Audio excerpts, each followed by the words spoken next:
पियवारू सलबाड़े ननदो मनाई कैसे। पियवारू सलबाड़े ननदो मनाई कैसे।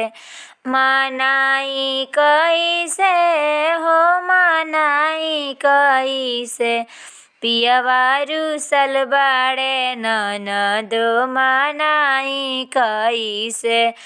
2 दिन से रूसल पिया खाना न खाले।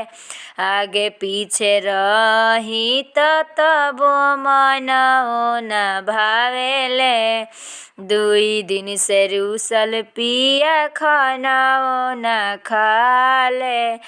आगे पीछे रही तब मन न भावे। टूट गइल चूड़िया खनकाई कैसे हो। टूट गइल चूड़िया खनकाई कैसे। पियवारू सलबाड़े ननदो मनाई कैसे। पियवारू सलबाड़े ननदो मनाई कैसे। सखी मारे तानावा हो सहेली मारे तानावा। सखी मारे तानावा सहेली मारे तानावा। बाली बाया मुरिया समझाई कैसे।